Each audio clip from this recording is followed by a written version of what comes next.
Okay. I do have keyboard control, thank you. So this presentation is, we title it Taking Nothing Seriously, alternatively, Much Ado About Nothing, and it's about nothing, or specifically about what we call the non-option in choice modeling. Anyone who's done a choice model has encountered this problem in some form or another, and usually frequently encounters it on many of the studies they run. So if you look at this slide, you'll see a picture which shows a typical choice page or choice type environment. And we'll show 3, 4 choices, and then we'll show a none choice, which is usually presented as if it were another concept, as if it were another option available in the choice set.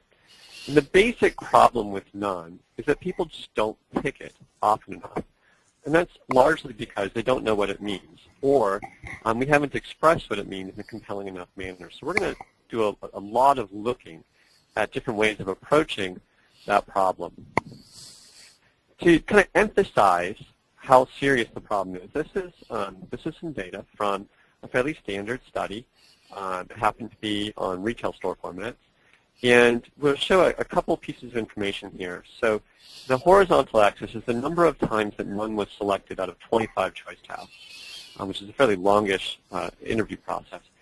And the blue line is the counts of how many people selected none that many times. You see 500 people in the study, it's a very large study, selected none 0 times. The orange line is just the cumulative frequency of that data. So it's the cumulative data that matches the marginal data in the blue line. So looking at this, a couple things jump out. 40% of respondents never selected none on any of the 25 choice sets. So in other words, no matter how the store was configured, no matter what was there, it would always go to the store. And the store certainly doesn't have 40% share. 60% of people selected none on fewer than 5 out of 25 choice sets. They very rarely chose none. This very, very low none usage, which has a fairly severe impact on the outcomes. In addition to that, if we look at the frequency of none selection across respondents over the 25 choice sets, we see that it's not stable over time. So the notion that when people say, give a response and they say, I would not or would purchase something, and you show them additional choice sets, the likelihood of saying no, no, no increases in this particular study as they move through the study. So they see different choices that they become enamored with and they feel they like more, they become less receptive to other choices. So none is not stable. All right, so we attack this problem through a couple of different methods. We actually have been working on it for a while. And one of the things we tried was to incorporate multiple nones. And we did that by showing each none as if it meant something else. So in this situation, we created nones that represented different alternatives to the concepts in question. And we ran a study. This particular study was for a product that was a fairly new product line. It had fairly low market penetration. And we put in 5 none buttons. Each none button represented a different adjacent or alternative category that a consumer might participate in or might purchase instead of the product that we were looking at. The current product had very low market penetration. In fact, the entire category had very low market penetration because it was relatively newish, several years old, but not certainly 20 years old.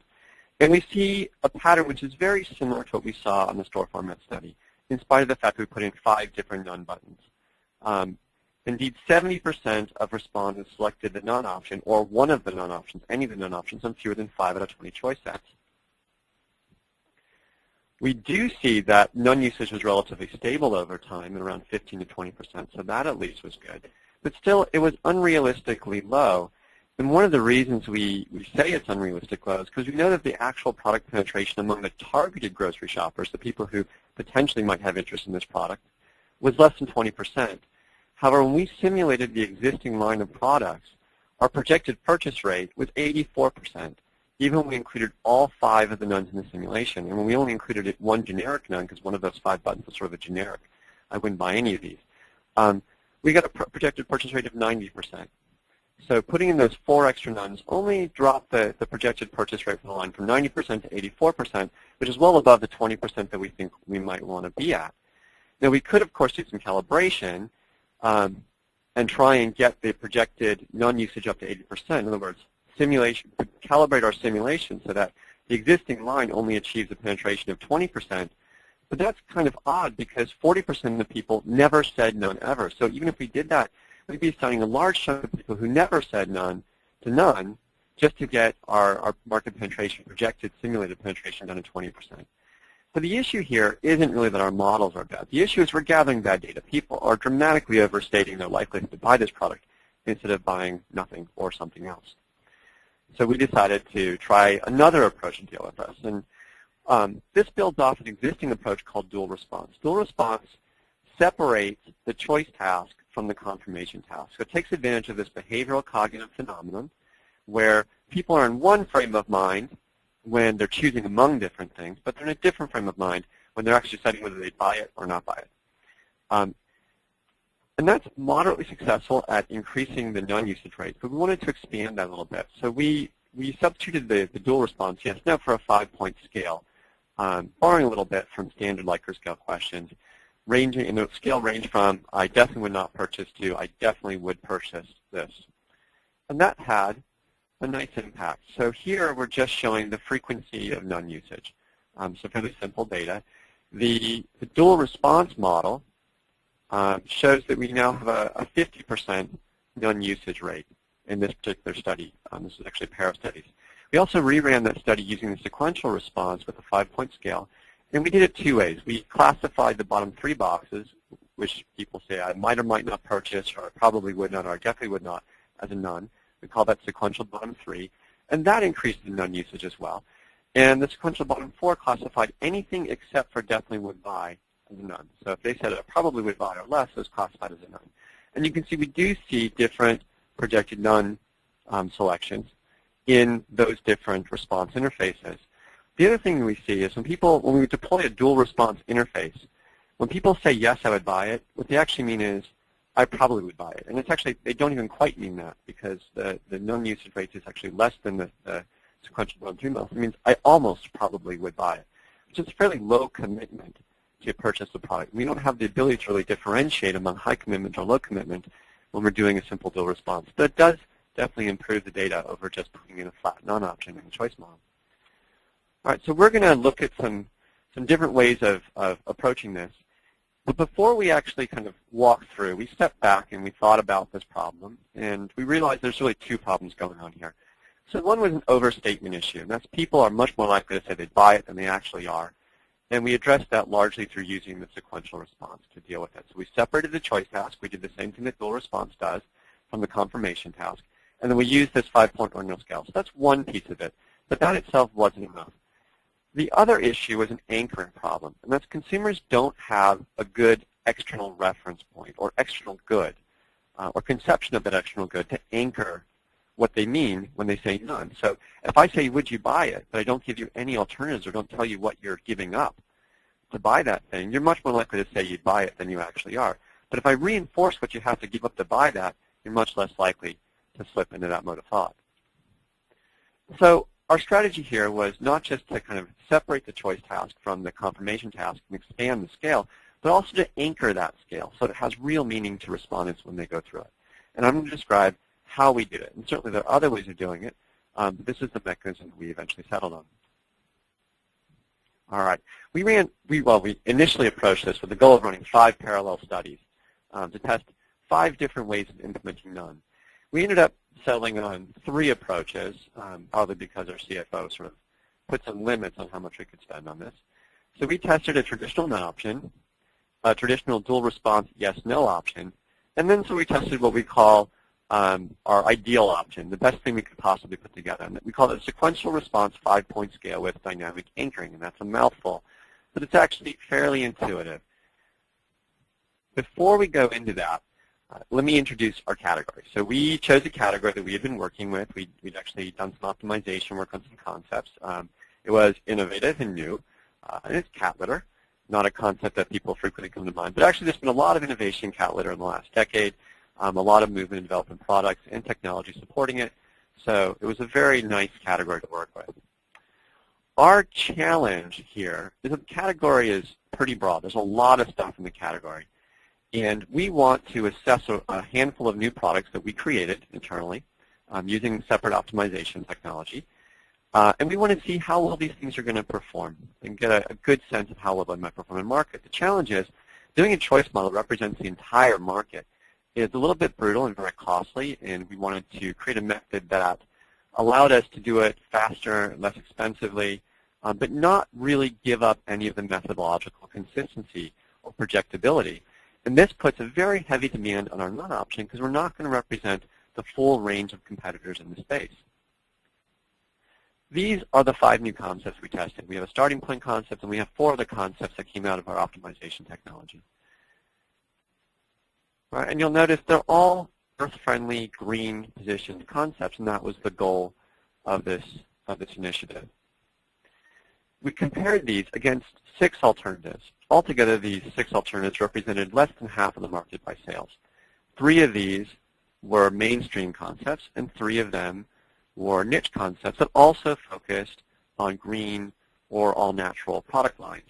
And so we perceive those as our direct competitors. Of course, the green all-natural product line products were much smaller in market size than the dominant market brands.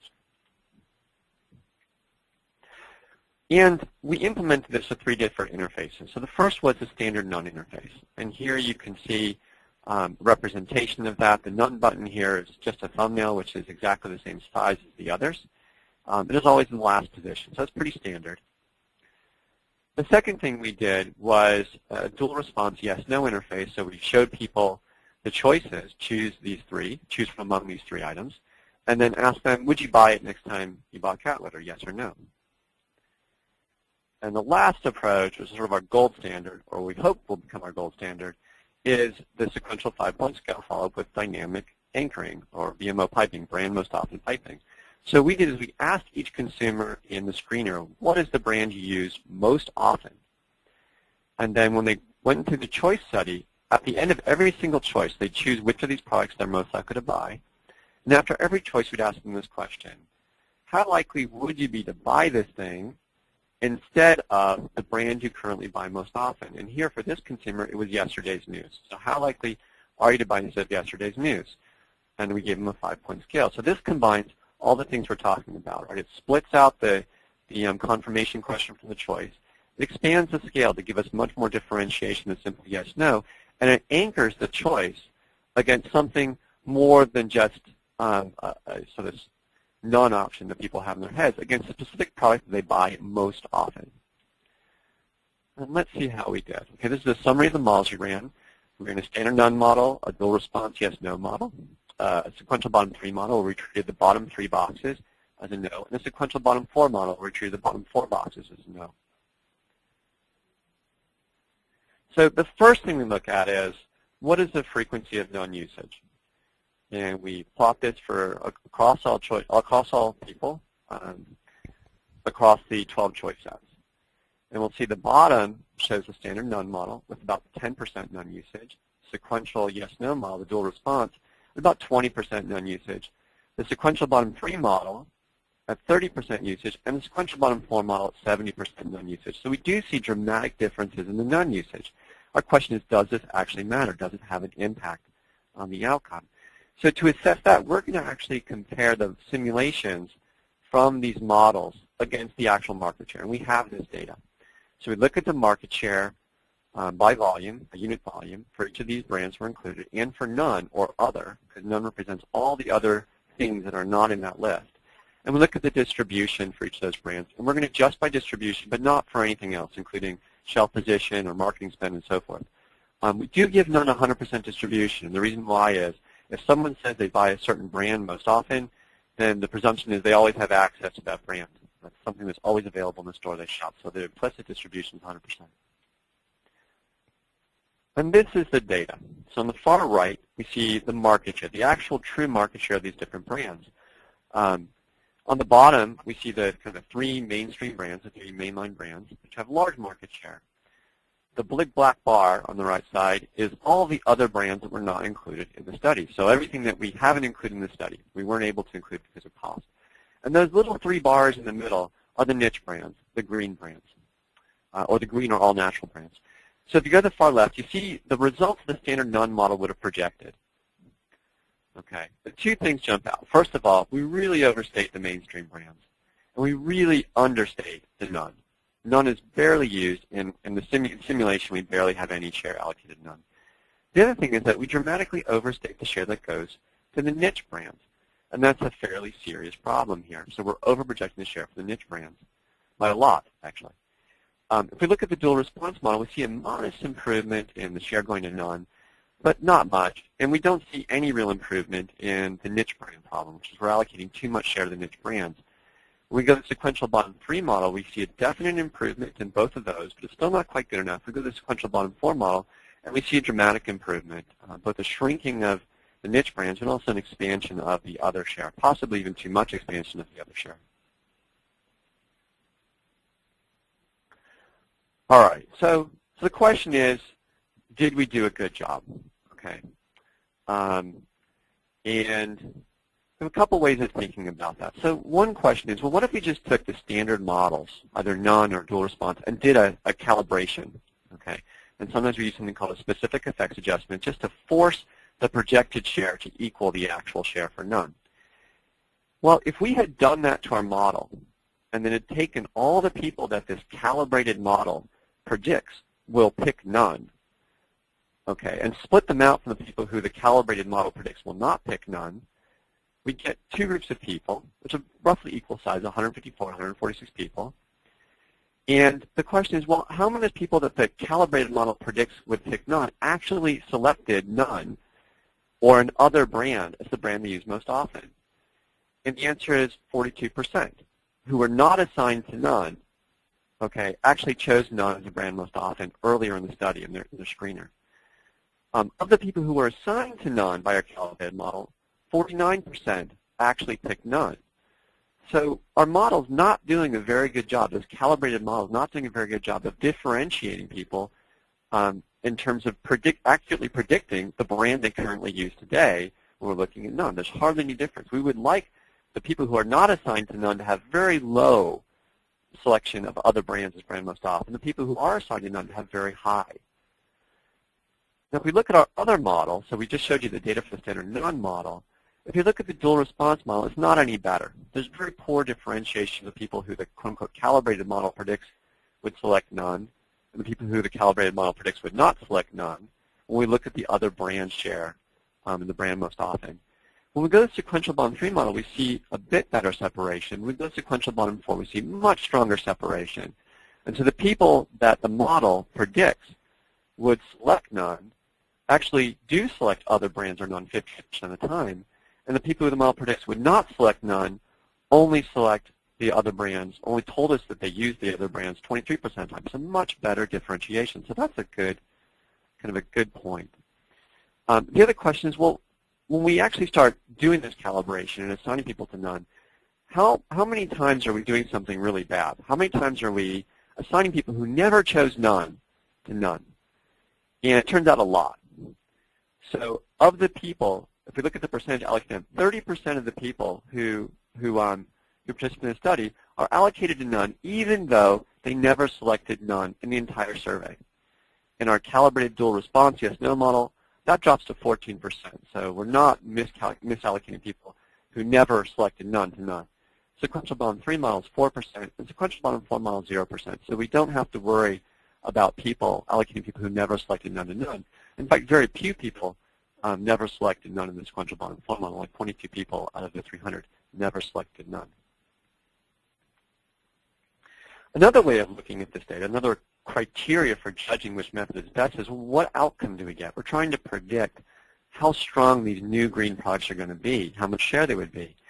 Well, if we run our basic simulations and we look at these new concepts versus the full line of competitors that we tested and none or other, our standard model gives us predictions of 17, 15% for our starting point, which is the kind of the weakest of the concepts, 11% share. And those are very large shares. In fact, those are shares that are comparable to the market leaders. The dual response and the sequential bottom 3 model give us similar shares.